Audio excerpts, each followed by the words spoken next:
I'll just take a second and connect through my laptop because I realized that on my phone there is a chance that it might be interrupted.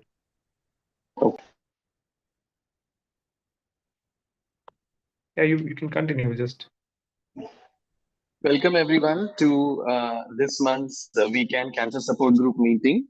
As we go along, more people will join. Today, I have a pleasure of introducing Dr. Mahesh Menon. And I'm really happy to introduce Mahesh because we did our MBBS together and I know him since 1996. And Mahesh, after a lot of efforts on our part, has finally joined Reliance Foundation Hospital as a pain and palliative care specialist. And he's going to talk to us about what is that all about, what is pain, what is pain management and palliative care in cancer patients. And it's a great pleasure to work with Dr. Mahesh. And our patients who have met Dr. Mahesh would already know what a deep impact that his care and compassion has created on their life.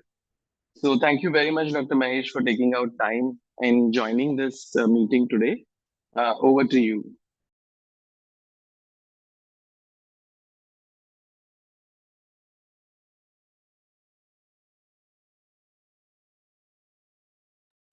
Mahesh, we are not yes, able to yes. hear you. I'm sorry. I'm just joining in from my laptop now.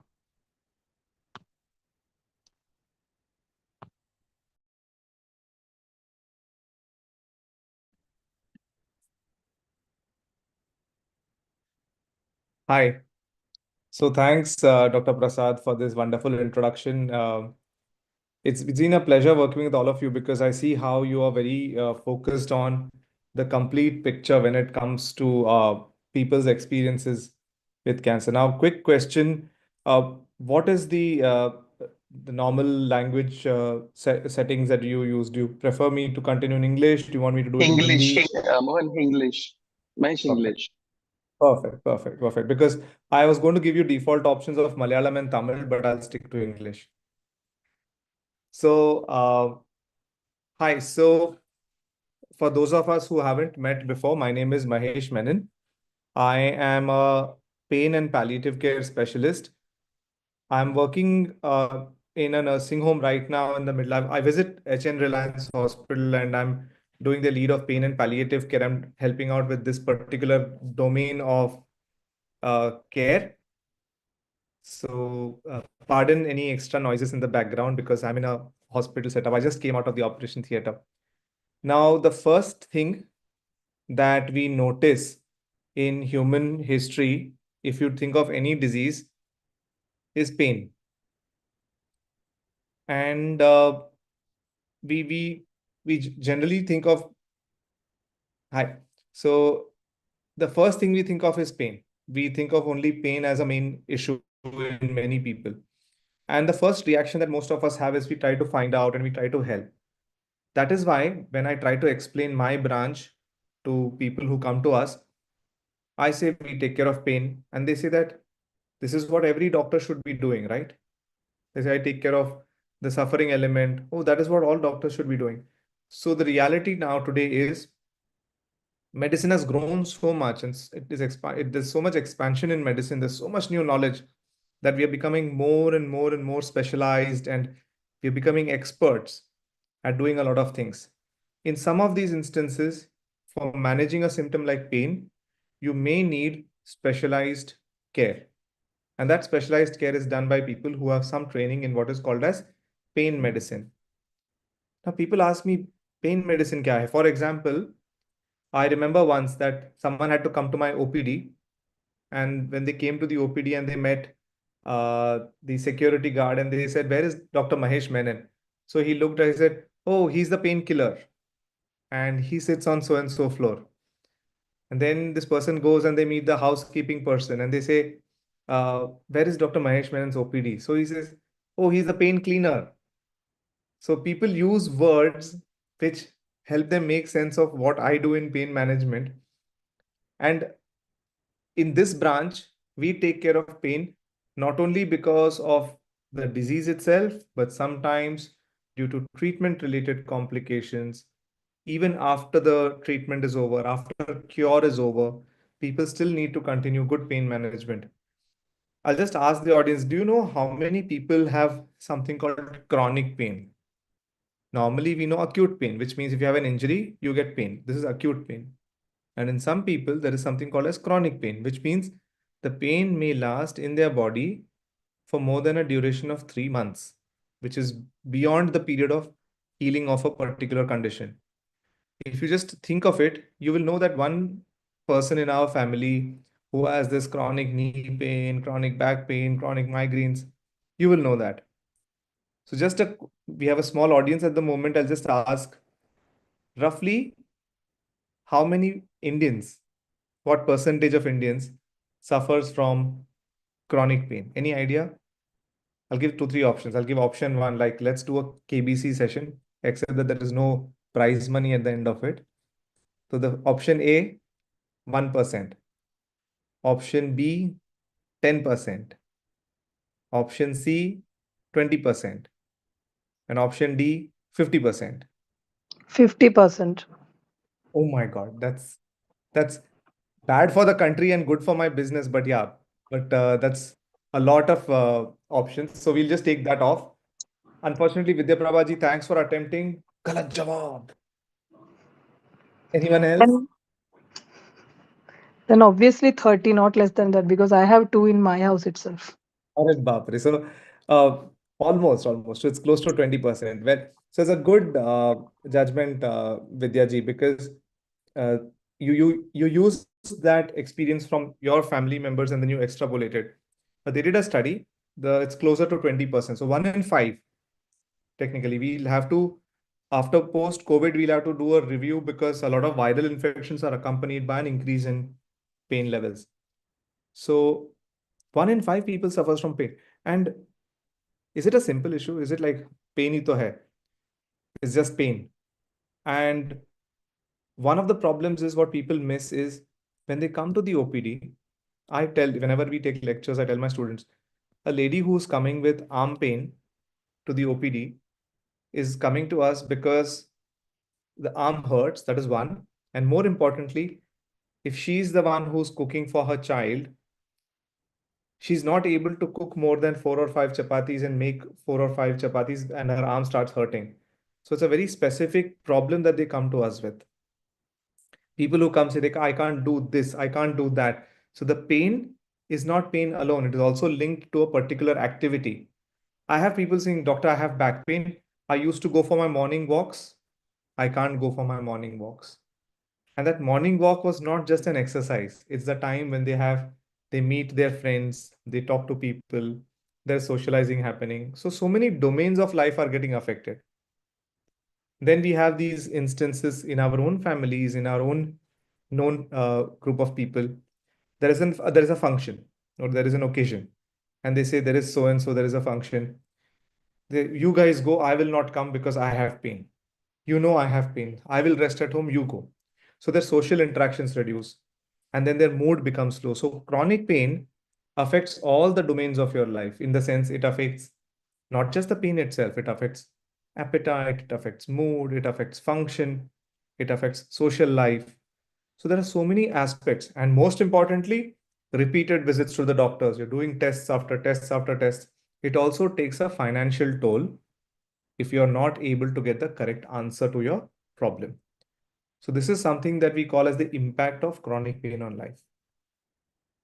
In India, we have a lot of positives.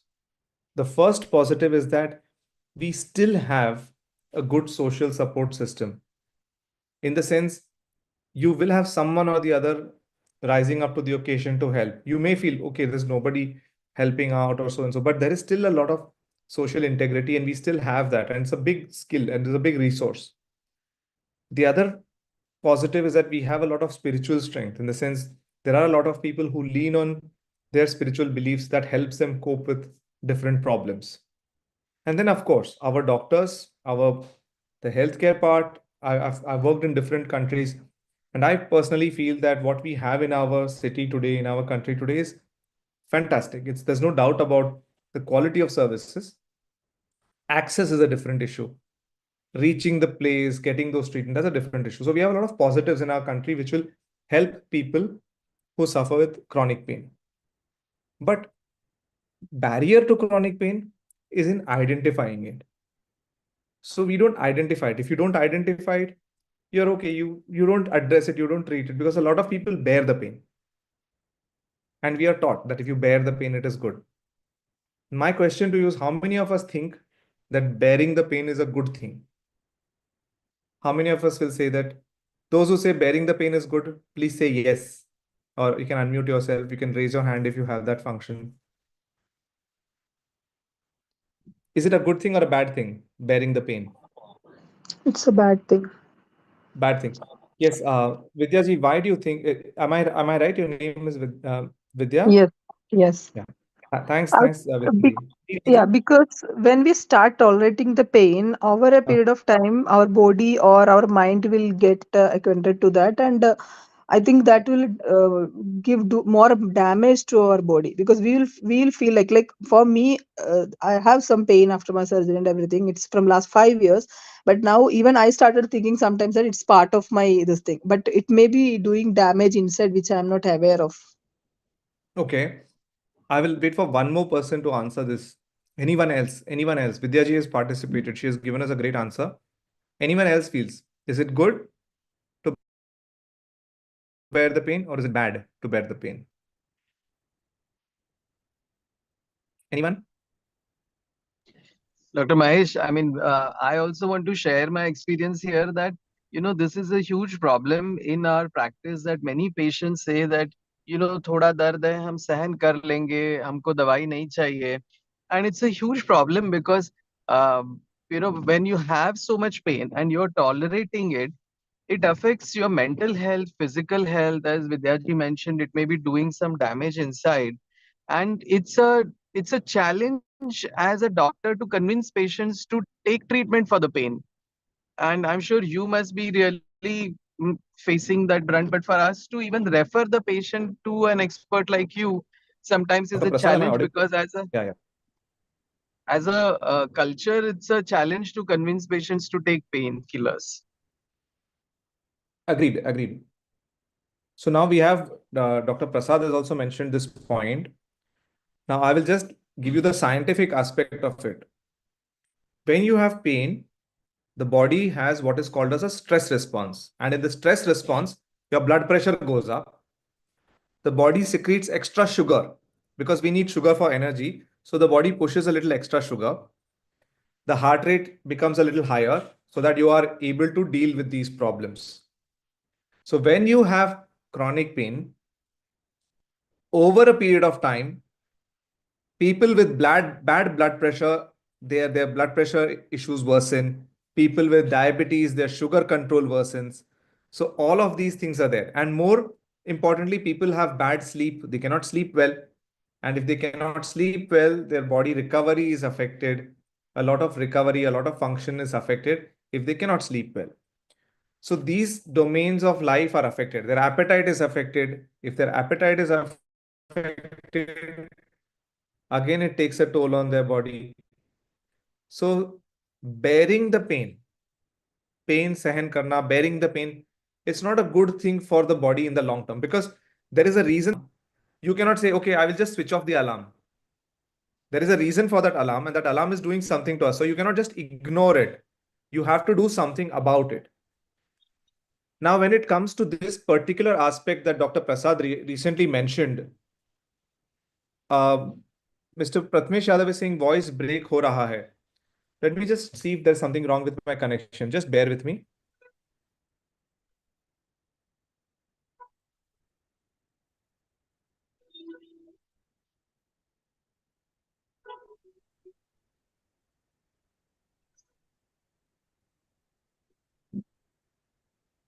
Dr. Prasad, am I audible? Yeah, you are audible now. Okay. So I just mentioned that if you bear the pain for a long period of time, it has a side effect on the body. It has an adverse effect on the body. Taking care of the pain sometimes helps in the healing process. Now you know that there is some problem with the body and you have to deal with it. You have to address it. If you take care of it, the body recovers faster. And we know that good pain control helps in quicker recovery, quicker return to activity, better healing, because you are now eating better, you're able to sleep well, you're able to be in a better frame of mind, mood is good. So these are important things that we must know when it comes to pain relief. The second misconception is painkillers are bad medicines. They say painkillers are bad. Now, my question is, there is nothing like good or bad. Now, every medicine has an effect. If it goes inside your body, it will do something, and that is called effect. If you don't like that effect, you call it a side effect. तो medicine का कोई दोष नहीं हो बेचारा, that is just going in, it is doing its job. You cannot tell them. So remember that if you take the medicine in the correct way, it is prescribed by someone who's qualified, who knows what they're doing. Most often these side effects can be kept to minimum or almost zero. Normally what people do is, I will tell you one example. So I had gone to my parents' house and I was standing there and I had to get my father's blood pressure medicine. So I'm standing at the chemist shop with a prescription and I'm standing there with his family doctor has given, and I took the prescription, I gave it to the chemist and I'm waiting. And someone comes next to me and tells the chemist, I want one painkiller. So he's asking, what's happening? He says, I have a headache. He says, how many days? He says, 3 days. Okay, take this medicine. So there's an over-the-counter use of medicines, irrational use of medicines, incorrect use of medicines that can cause side effects to the human body. Now, anything that there is a saying in our language that if you take even Amrit to a large extent, it can be toxic for your body. So the whole idea is do things in moderation, take medicines from qualified people, and don't bear the pain, because bearing the pain has adverse effects on the body. And not all painkillers are bad. Yes, if you take some painkillers without a proper idea of, without the doctor's prescription, you just take it whenever you get a little pain and you pop the medicine, these can cause complications. They can affect your kidney, they can cause acidity, and so on. So you must be clear in your mind that why I'm taking this painkiller. I'm taking this painkiller because I want to get better. I want to eat better. I want to sleep better. I want to recover from this process. So this is one of the important things that I have to share with all of you. The other common misconception that we see, we talk about strong and weak. We say strong, be strong, bear the pain. So we talk about pain in terms of strength and weakness, which is wrong. Every person has a different threshold of pain. And for that person, that threshold is the ultimate. So we have to give the treatment based on that particular person's pain threshold. We cannot say that be strong. So I often say that pain is easy to bear if it belongs to someone else. If it is your own pain, you will run to take treatment. But if it's someone else's pain, you say, bear it. So this again is wrong. So we tell people, one, don't bear your own pain, and don't let other people suffer in pain because you're telling them to bear it. If there's a problem, for example, they're undergoing treatment for cancer, they're undergoing treatment for some complications. At that time, they need good health, they need to recover, they need good frame of mind. And all of those happen if you are taking good care of pain. This brings us to one point which we talk about. It's called quality of life. Now, quality of life is very difficult to explain. Normally, we want good quality of life only after we have experienced bad quality of life. So we tell the people who come to us that, look, if you take this, it'll be better. But a lot of times, they say, no, I don't want to take it. I'll wait. And sometimes the pain starts coming back. They get affected. And then they say, no, now do something. Again, this is human nature. We don't solve the problem. It is like, oh, the homework that we do, tomorrow I have to submit. The assignment was given 2 weeks back, but I will do the homework only yesterday night. So it's like that, last minute preparation. But please remember, when it comes to your health, don't compromise. I keep telling my patients, yaar, 26 January ko, you will not get a medal that you were very brave and you were bearing the pain. So nobody is going to give you a medal. You have to balance it. Then there's another aspect called palliative care. Now people ask me, what is palliative care? So palliative care is a specialized branch which deals with what is called as serious health related suffering. So any problem which can affect the quality of life, can cause suffering, we deal with it in different ways. That can be in any stage of the disease, of any disease, not just cancer. We also see people who have kidney issues, strokes, cardiac failure, liver issues. So in all these conditions, we do what is called as palliative care. Now, these two branches are very tightly connected with good quality of life. Again, you cannot do an MRI or an ECG or a CT scan or a blood test to check quality of life, because it is your own quality of life. And you have to decide what is your goal of care, what makes you happy. This is related to health and it is related to wellness. How you feel about yourself, how you feel about good health, it depends on you. So remember this whole one line I tell all people who come to us. Those who are taking treatment from us, I tell them, you are the boss. My job here is to use science to achieve a good quality of life that you wish to have and within reasonable limits. So you can't tell me tomorrow I want to start running a marathon, and I ask, okay, I will help you. Have you ever run before? And you say, I never ran in my life. So you have to keep realistic expectations, and then we can move forward from there. There are many domains in pain management, palliative care. People ask us, how do you, so what is it that you do it differently? So let me tell you a little about myself. After doing my MBBS, I did an MD in anesthesia, where we would give anesthesia to people in operations to manage their pain during surgery, and we would take care of their quality of surgery, and they were comfortable. Then I specialized in something called as pain management. I went to Singapore, I trained in it. What do? We can manage pain by medicines or by non-medical measures, not pharmacological measures. In non-pharmacological measures, we can do injections, we can give physical therapy. There are so many techniques that can be used which can help people deal with chronic pain. So to do all of this, we have a specialized department and we have a specialized approach. And that approach, even though it is specialized and everything, it is designed for that one person who comes to us. So for every person, the approach has to be slightly different. The approach has to be unique for that person, like in medicine.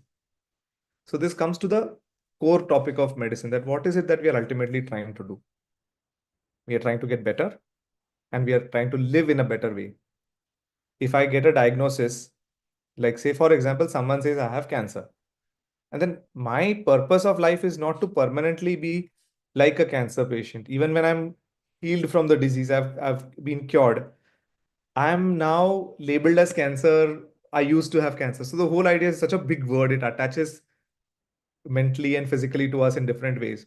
So the idea is to function as as close to normal as possible, because our identity is much bigger than that. I tell my patients, your astitva is much bigger than just patient. There are so many different domains to your life. And to achieve those, you need some medical help. And for that small medical help, we are present.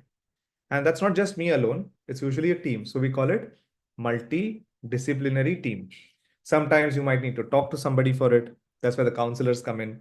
We have our, for example, Dr. Prasad's team as radiation experts. They're able to take care of the tumor burden. There's so many things that can be done when we work as a team. Surgeons do it, the oncologists do it.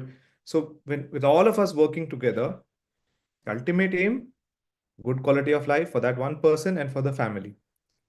So that the caregivers around that particular person are also comfortable. They are also not stressed. The caregiver distress is less. Family's quality of life improves. So this is in a nutshell about pain and palliative care. And if Dr. Prasad, you feel we can continue in some and add a few subtopics to this, or if you want to ask any questions, I am open to interaction. Dr. Mahesh, if you can just explain in a very basic manner as to what are the medicines available, because, and especially talk about sort of the morphine and morphine-like medications, because when we tell the patients that we need medication, they are scared. And the minute I utter the word morphine, there is a complete sort of, phobia about morphine. Can you just, And help us understand these drugs a little better? sure, thanks for this question. Um, Before I answer this question, I'll just ask the participants who are attending today's support meeting. Have any one of you heard about morphine as a pain medicine? Any Yes. one of you? Yes, you've heard about it, right?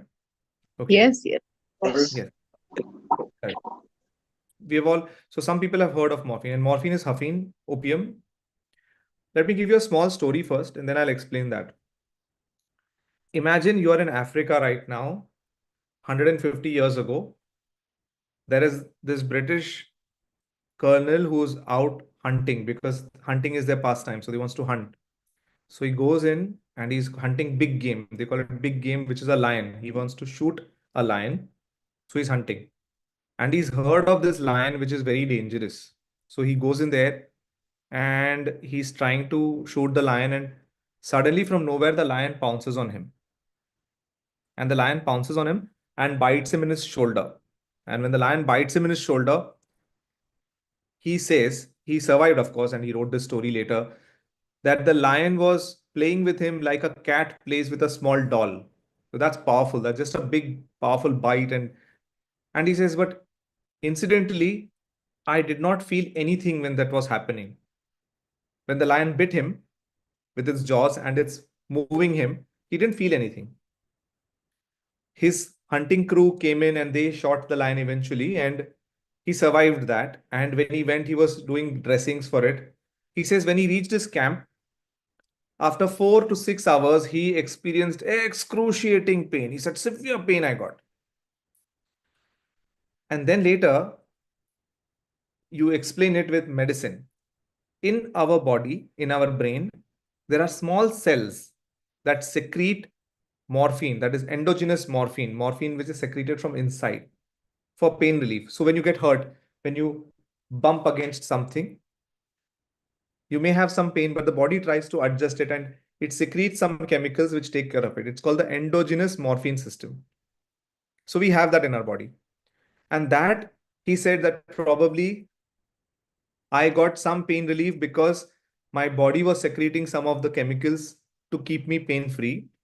And he writes one extra line, which I still remember today. He says, maybe this is God's way of showing mercy to, say, the deer or to all those animals which are hunted by a lion. So when the moment a lion bites them, the body suddenly secretes, they know they're going to die, but the body secretes so many chemicals into their stream that they are peaceful, they are comfortable, they don't feel that. This is what morphine does. It's a very powerful painkiller.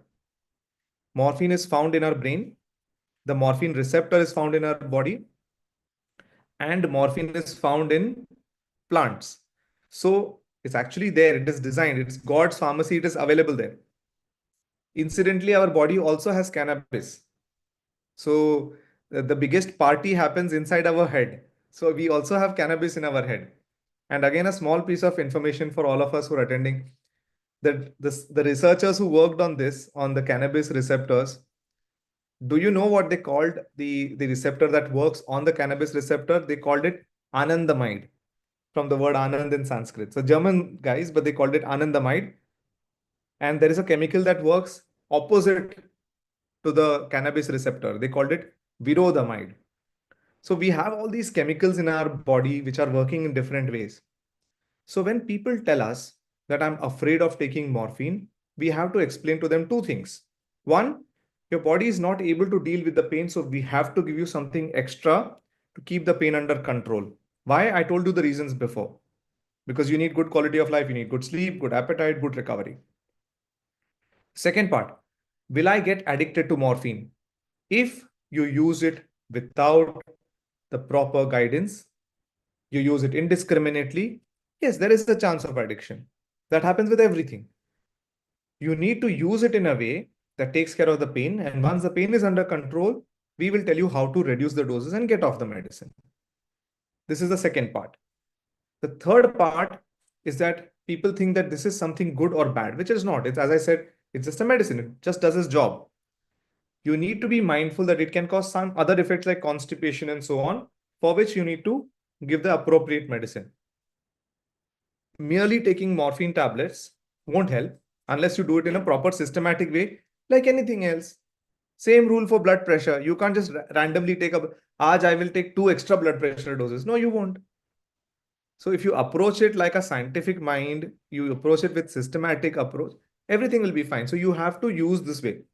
There are some people who cannot take morphine. Why?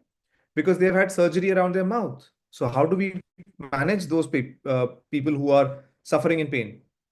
Fortunately, we have the science to use skin patches, which contain something like morphine, but in a chemical way, in a modified chemical manner, and we apply that to the skin.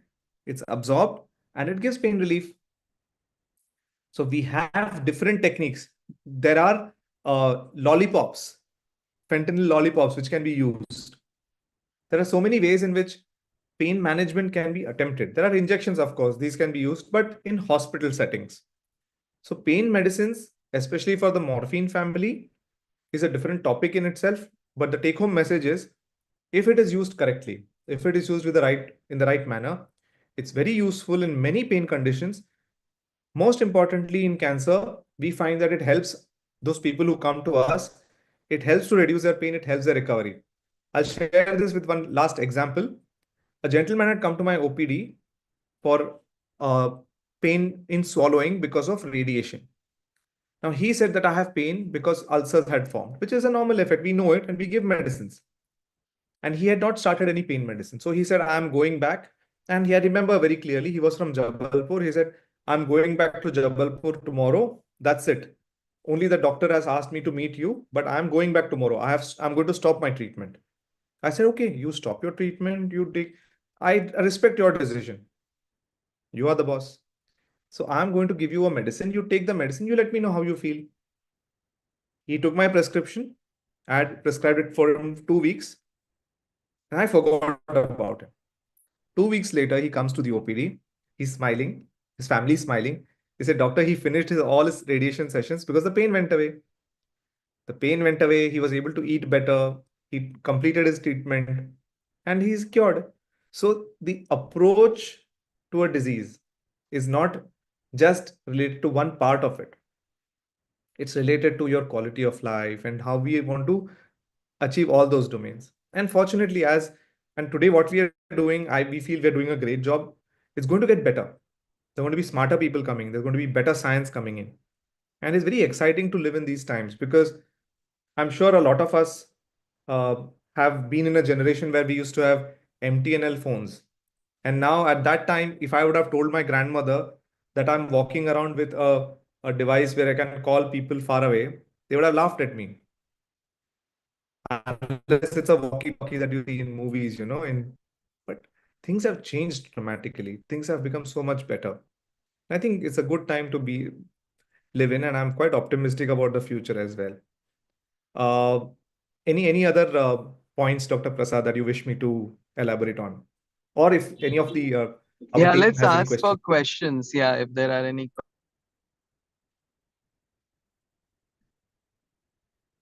So sometimes sometimes I think I'm a little over optimistic, and not always, but sometimes I'm over optimistic. So someone told me that there's a lot of pollution in Bombay. So I said, no, please, the air quality is so good today compared to tomorrow. So,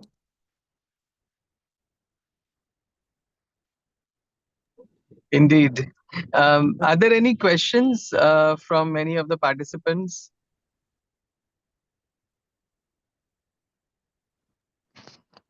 Vidyaji, So, any question? Yeah. Yeah, I have a question, but I don't know whether it's the right time to ask because it's been almost I mean more than 5 years after my breast cancer surgery. So it was a conservative surgery. So till that time, obviously after the surgery there will be pain and all. Then we are like, okay, it is the surgical pain. Then it reduced, but again the pain is still there in that around that area, and obviously the lymph nodes were removed, so that pain is also so in English and Hindi I don't know the word, and luckily you are a Malayali, so if you know the word kadachile or kerachile sort of, no, that type of pain, yeah, comes from my underarm pit, and it spreads to my back normally, Okay. and around the surgical area. So once one doctor said that it can happen, like, because when they scooped up the affected part, now whatever flesh is coming, there is a possibility that it may be going into your the rib bones, and here and there it is getting and fixed, then also the pain will be there. So now it's sort of like, as I mentioned, part of my life, like every day it is there already, I'm living with it. So Okay. yeah, how to deal about it. First of all, Vidyaji, thanks that you shared this on the platform with all of us. Thanks for sharing, and this is probably the reason to have a support system in place that we'll try and do what we can here. One thing about pain. See, pain is designed. There are, again, small philosophy question. The whole purpose of survival is to avoid pain and to avoid hunger. That is why these two signals in the body are not allowed to downgrade. I'll tell you what. Suppose I keep my glasses here, and after some time, I'm like, where are my glasses? Where are my glasses? I'm looking for it because my touch sensation has gone down. I'm listening to music, and sometimes the music is going on in the background, and I will not be aware of it because someone's talking to me. I'm not aware that the music was there. The music is allowed to downgrade. The smells are allowed to downgrade. You're standing in the kitchen. After some time, you forget the smells there because it has got used to it. Two things the body does not allow you to get used to: pain and hunger. If you're Because if you are able to defeat pain and hunger, then you have reached nirvana level, That for but for ordinary human beings, we will talk about what happens. How does the body do it? Whenever pain reaches our brain, it first registers. It registers in our frontal computer, it registers in our emotional system, and it makes an entry that pain is there. With passing time, it becomes chronic, it becomes sensitized. So that is why pain is one of the sensations which is allowed to have memory.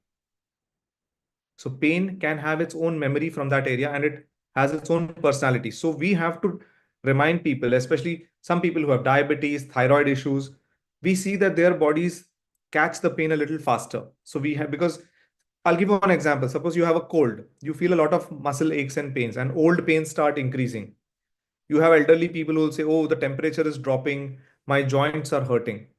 So they're able to catch the pain a lot faster than other people. So this is called chronic pain, and this is called sensitivity.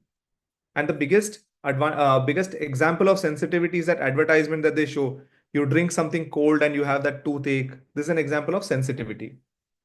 So, Vidyaji, in your case, since you have shared it with all of us, allow me to just say that there is a possibility that your pain has become sensitive, that area has become sensitized, and the nerve which is causing pain is now transmitting those pain signals at lower levels also. So we need to do something for that. And this is called chronic pain. The condition is better, but the pain still remains. So I hope I made some sense. That is why you're getting it. And another interesting word, you used it in Malayalam. So you have different languages, people use different ways to experience their pain. Jalan, chuban, katan, meetha meetha dard hota hai. Like in Singapore, they used to say swan thong, which is different ways of experiencing the same pain. So people use words in their language to describe the type of pain. So I hope, Vidyaji, I made some sense. If it's not clear, please ask me once again. Yeah, so I wanted to ask that, is there a treatment for that as well in your therapy, like which I can get rid of? Because now I'm living with it from years. Correct, correct. So we usually help you deal with these kind of pains. Chronic pains is something that we help people with. Yes. Yeah, maybe. So, Dr. Prasad, maybe after the session or something, you can share the details of Dr. Mahesh Menon also in the group. Maybe it will help Yeah, people like me. sure. So we will share Dr. Mahesh Menon's number, and you can always book his appointment through the hospital app, or call up the hospital and book it. But Vidyaji, I also want to point out one thing, and you may have heard me say this before also, that any treatment that we take, and especially for cancer treatment, it creates a change in our body. Our cancer itself creates a change, and the treatment itself will create a change.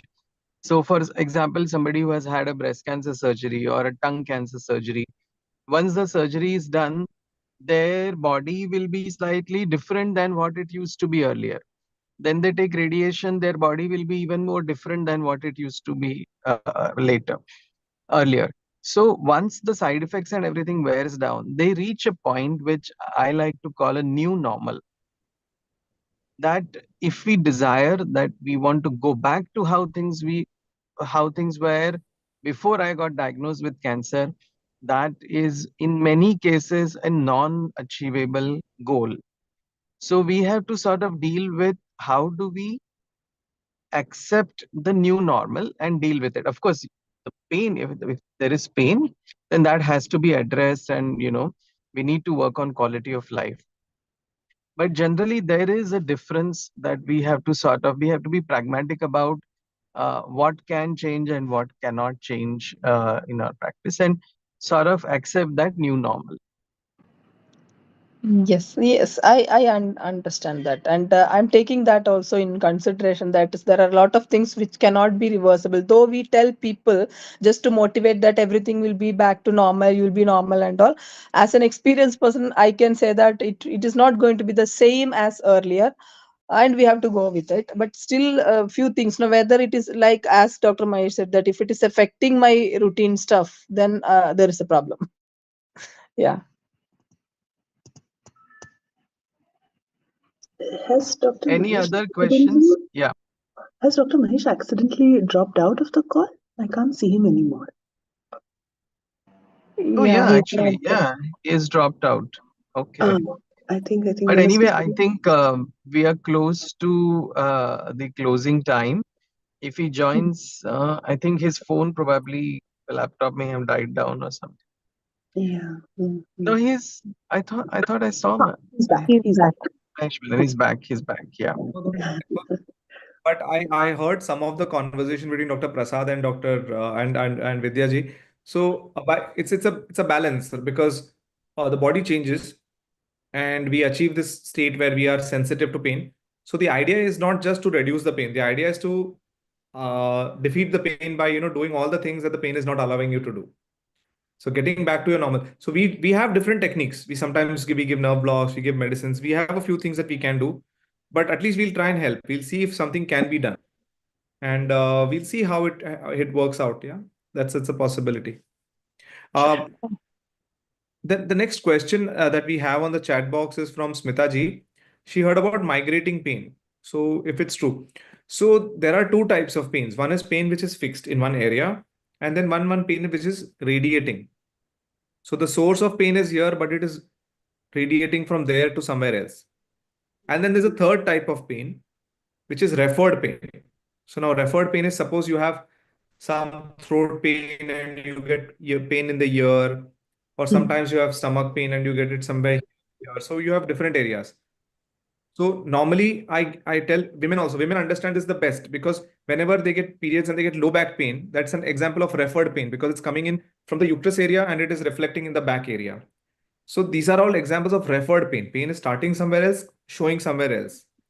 The moving pains, because if nerve is involved or that area is sensitive, you get hurt here, it radiates from there.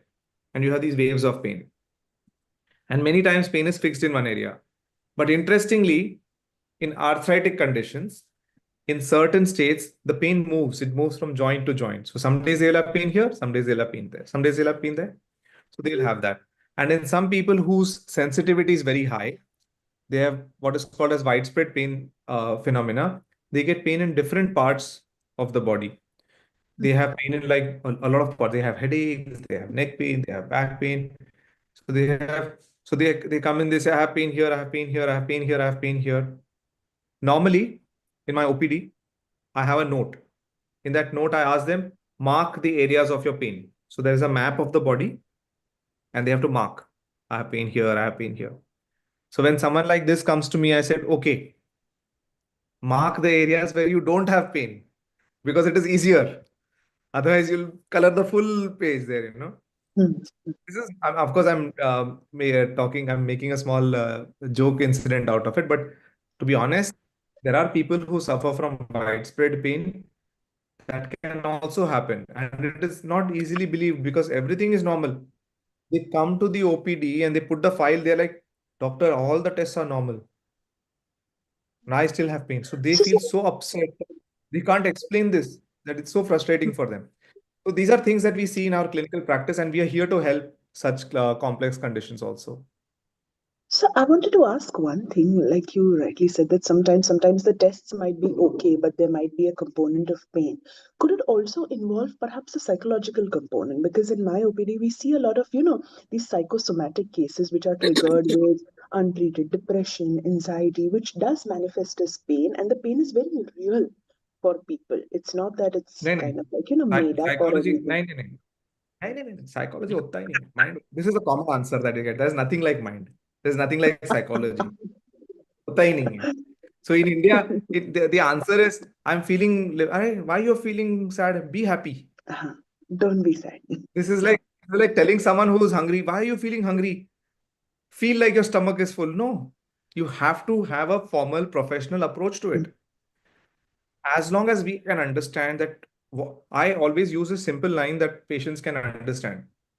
Your body is the part of your mind that I can see, and your mind is a part of your body that I cannot see. That's it. So these are two elements that come as one. It's not that my mind is sitting in Lonavala right now and my body is sitting in Andheri. They are all together. So we tell the person who comes to us that no matter what, if you have pain and you're laughing away and you're happy and you're enjoying it, there's something possibly wrong. But if you have pain and your appropriate responses, you're going to be sad, you're going to be affected, your appetite, your sleep, everything will be affected. That is why you need a team. That's why people like you are priceless, invaluable in doing the kind of help you do. I have people who have come to me with pain. This one lady who actually had clinical depression, she had come to me with severe back pain, and the surgeon had sent her to me saying she doesn't need surgery, she needs a spine injection. Then I spoke to her and I realized that she had been off the medicines and she had not been talking to her counselors for the last 3 to 4 weeks. I said, take it, and next week after 2 weeks, I will do the injection I had advised her. 2 weeks later, she comes to the OPD. Her pain has dropped down to 1 on 10 from 9 on 10. That's significant a change. Wow.